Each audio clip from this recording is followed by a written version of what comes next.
Ashoka bio classes में आपका स्वागत है। आज हम बात करेंगे पादप कोशिका के एक संरचना लवक यानी प्लास्टिड्स के बारे में। जो लवक शब्द था, लवक शब्द का प्रयोग किया था हेकल ने। और लवक जो होता है, पौधे में विभिन्न प्रकार के रंग जो होते हैं वही क्या होते हैं, लवक होते हैं। लवक जो होता है रंगों के आधार पर 3 प्रकार के होते हैं। लवक किसके आधार पर? रंगों के आधार पर 3 प्रकार के होते हैं।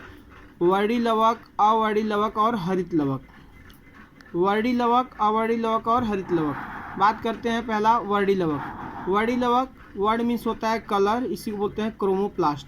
तो वर्णी लवक क्या होते हैं? पौधे में हरे रंग के अलावा, हरे रंग को छोड़ दें तो हरा वाला भाग जो होता है उसको छोड़ दें तो बाकी जितने भी रंगीन भाग पाए जाते हैं पौधे में। और पौधे में मुख्यतः कौन से भाग रंगीन होते हैं? आप देखेंगे कि पका हुआ फल और फूल रंगीन होता है। इसके अलावा नई नई जो कुछ पौधों से आम में पत्तियां निकलती हैं वो भी रंगीन होते हैं। तो जो रंगीन भाग होता है उसमें कौन से लवक होते हैं? वर्णी लवक। वर्णी लवक क्या होते हैं? वास्तव में ये पौधे को रंगीन बनाते हैं, पुष्प को रंगीन बनाते हैं, जिससे क्या होता है कीट पतंगे इसकी ओर आकर्षित होते हैं, यानी कि परागण में सहयोग करते हैं। अब कुछ रंग जैसे कि एंथोसायनिन, जेंथोफिल, ये सब कुछ वर्णक हैं जिसके कारण पौधों में रंग होता है। तो कुछ वर्णक के रंगों के बारे में बात करते हैं, जैसे लाइकोपीन। लाइकोपीन जो होता है इसका रंग होता है लाल, इसी के कारण जो पका हुआ मिर्च होता है लाल रंग का होता है। तो मिर्च में जो लाल रंग होता है वो किसके कारण होता है? तो लाइकोपीन के कारण होता है। इसी तरह से पीला नारंगी रंग जो होता है वो किसके कारण होता है? कैरोटीन के कारण। कैरोटीन माने गाजर उजर में जो रंग होता है वो किसके कारण होता है? कैरोटीन के कारण। इसी तरह एंथोसायनिन जो होता है ये नीला और लाल रंग जो पाया जाता है पुष्प वाले भाग में, उसमें क्या होता है? एंथोसायनिन होता है, एंथोसायनिन। इसके अलावा जो होता है एंथोक्लोर जो होता है, एंथोक्लोर के कारण क्या होता है? पीला रंग होता है। तो ये वर्णी लवक पौधे के रंगीन वाले भाग पाया जाता है, जिसकी वजह से पुष्पों में परागण और फलों का क्या होता है? प्रकीर्णन होता है। प्रकीर्णन का मतलब ये होता है एक स्थान से दूसरे स्थान पर फलों को भेजना। इसके बाद में अगला है अवर्णी लवक। अवर्णी लवक जिसको बोलते हैं ल्यूकोप्लास्ट, यानी कि पौधे का वह भाग जहाँ पे सूर्य का प्रकाश नहीं पहुँचता है या पौधे अपना भोजन जहाँ स्टोर करते हैं, संचित करते हैं, उस भाग को बोलते हैं अवर्णी लवक या ल्यूकोप्लास्ट। ल्यूकोप्लास्ट 3 प्रकार का है। एमाइलोप्लास्ट, यानी अवर्णी लवक का वह भाग जो कि क्या करता है? स्टार्च संचय का काम करता है। पौधे का संचित भोजन फिलहाल स्टार्च ही होता है, तो जो स्टार्च संचय का काम करता है, स्टार्च को रखने का काम करता है, उसको बोलते हैं एमाइलोप्लास्ट। इसी तरह से जो वसा माने तेल ओल वाला भाग जो होता है पौधे में, जैसे सरसों हो गया, ये सब तेलहन वाला जितने भी पौधे होते हैं, तो उसमें जो वसा तेल वाला भाग संचित होता है वो किस में होता है?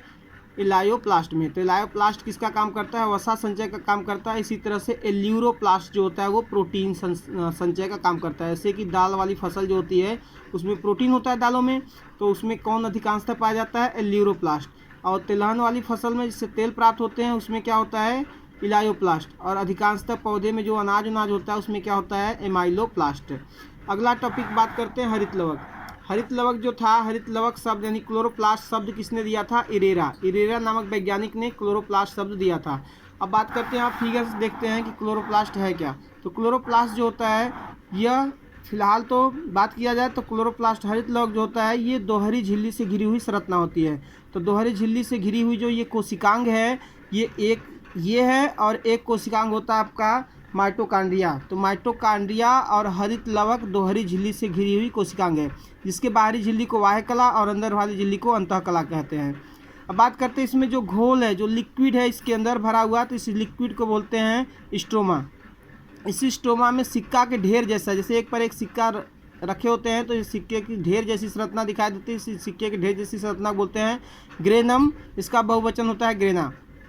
इसी सिक्के के ढेर जैसी संरचना में एक सिक्के जैसी संरचना को बोलते हैं थाइलोकाइड, यानी एक सिक्का जैसी संरचना को बोलते हैं थाइलोकाइड। ये जो ग्रेनम होता है, ग्रेनम पर अनेक क्या होते हैं? क्वांटासोम होते हैं। क्वांटासोम शब्द किसने दिया था? पार्क और बिगिंस ने। पार्क और बिगिंस ने क्वांटासोम नाम दिया था।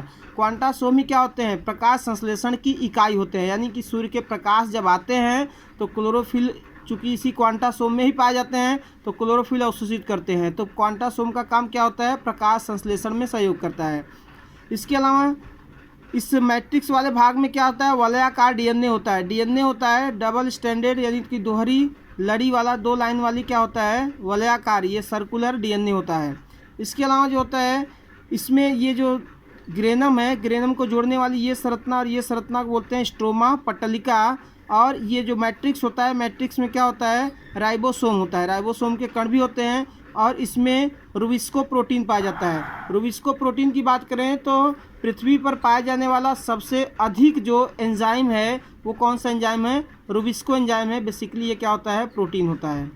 तो ये हो गया इसके फिगर की संरचना। अब बात करते हैं हरित लवक के कार्य के बारे में। तो हरित लवक का कार्य, तो हरित लवक जो होता है पहला कार्य तो ये है कि ये प्रकाश संश्लेषण करता है। प्रकाश मतलब ये सूर्य से जो प्रकाश ऊर्जा आती है उस प्रकाश ऊर्जा को हरित लवक जो होता है अवशोषित करता है क्लोरोफिल के रूप में। तो क्लोरोफिल अवशोषित करता है तो जो जल और कार्बन डाइऑक्साइड को संश्लेषित कर देता है स्टार्च में। तो कार्बन डाइऑक्साइड जल को सूर्य के प्रकाश की उपस्थिति में स्टार्च में संश्लेषित करता है, इसलिए इसको बोलते हैं प्रकाश संश्लेषण। प्रकाश की उपस्थिति में संश्लेषण करता है इसलिए बोलते हैं प्रकाश संश्लेषण। तो यही पौधे के भोजन बनाने की विधि है। तो पौधे के भोजन बनाने की विधि को बोलते हैं प्रकाश संश्लेषण, जिसकी वजह से ये अपना भोजन बनाते हैं। इसी भोज्य पदार्थ को क्या, संचित भोज्य पदार्थ को जंतुओं द्वारा खाया जाता है। जैसे हम लोग अनाज फल यूज करते हैं तो उनका संचित भोजन होता है, किस रूप में बना होता है, प्रकाश संश्लेषण द्वारा। अगला बात करते हैं कि ये जो होता है ऑक्सीजन और कार्बन डाइऑक्साइड का संतुलन करता है। प्रकृति में ऑक्सीजन और कार्बन डाइऑक्साइड का संतुलन, यानी कि कार्बन डाइऑक्साइड को लेता है प्रकाश संश्लेषण द्वारा, फिर इसको किस में बदलता है, O2 में। तो इस तरह से ऑक्सीजन और कार्बन डाइऑक्साइड का संतुलन कौन करता है, हरित लवक। अगला है जब फल पकते हैं तो चूंकि कच्चा फल होता है हरा और पकते समय यही हरित लवक किसमें बदल जाता है, वर्णी लवक में। तो वर्णी लवक मतलब कि पका हुआ फल क्या हो जाता है, रंगीन हो जाता है। इसके अलावा पृथ्वी को हरा भरा बनाने का भी कार्य कौन करता है, हरित लवक। चूँकि हरा है तो पृथ्वी भी हरा दिखाता है। हरित लवक जो होता है, हरित लवक विटामिन ई, विटामिन के, आयरन तथा रुबिस्को प्रोटीन का भी संचय करता है। तो फिर से सुनिए, विटामिन ई, विटामिन के, आयरन और रुबिस्को प्रोटीन का संचय करता है। जो हरित लवक होता है, हरित लवक में क्लोरोफिल जो होता है, क्लोरोफिल में मैग्नीशियम आयन पाया जाता है। क्या पाया जाता है, मैग्नीशियम आयन पाया जाता है। इस तरह से हमने आज जाना लवक के बारे में। अब इस को आप बार बार रिपीट करके देख सकते हैं, जान सकते हैं इसके बारे में। वीडियो देखने के लिए धन्यवाद। ज़्यादा से ज़्यादा शेयर, लाइक और सब्सक्राइब कीजिए।